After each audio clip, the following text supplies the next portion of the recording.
for a treat, so please welcome up to the stage, Kim Lý.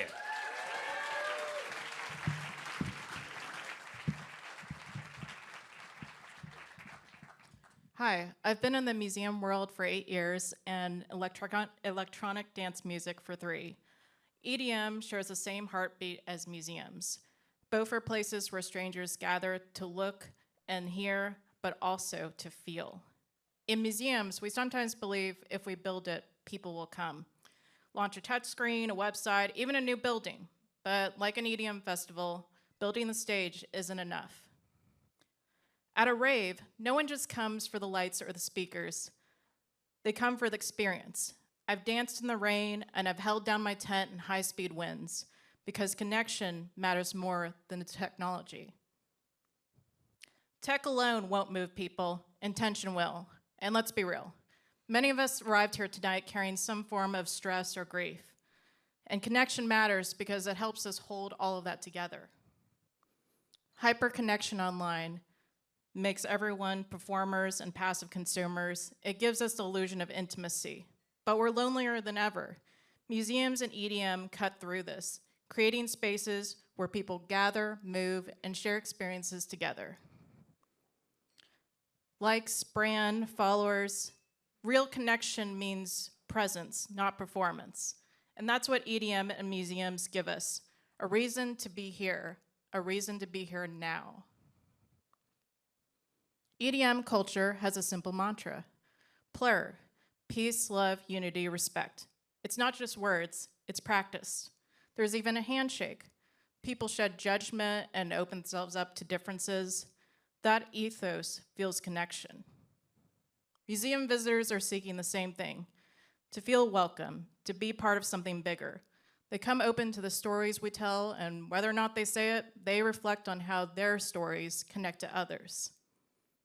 A scholar once described the freedom of EDM festivals, leaving behind timelines and obligations while dancing in a unicorn blanket. Themes in the music invite people to grieve and reflect. Some festivals even have dedicated memorial sites. In contrast, museums can feel alienating. People often worry about breaking something or stepping in the wrong spot. They feel pressure to behave a certain way, expectations rooted in elitism. But real immersion comes from intention, not from rigid rules.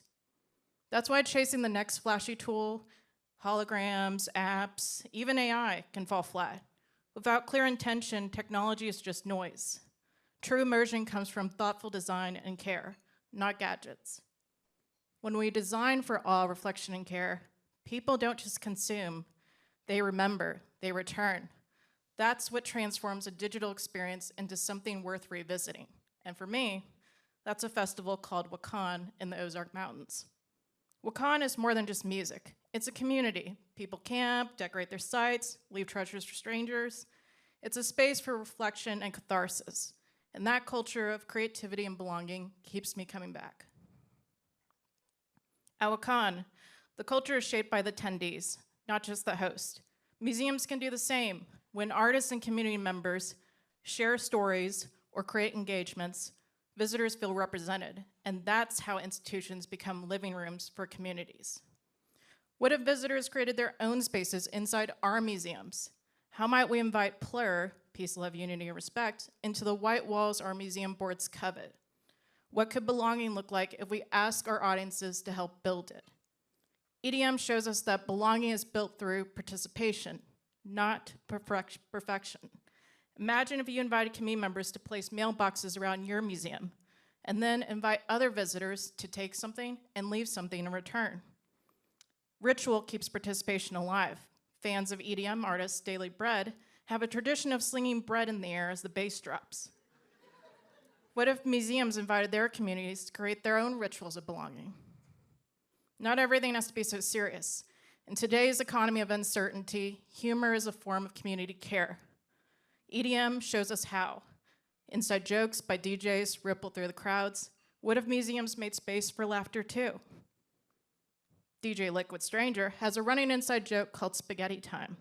It's a signal to fans he's mixing new and old tracks to keep the energy high. Fans even bring cooked spaghetti to the stage. It's absurd, but it is intentional. And that's the lesson. Intention matters. We don't just build spaces for people to just look or hear, we build them to feel. And as you go through this conference, ask yourself, how might your museum spark the same radical joy as an EDM festival? Thank you.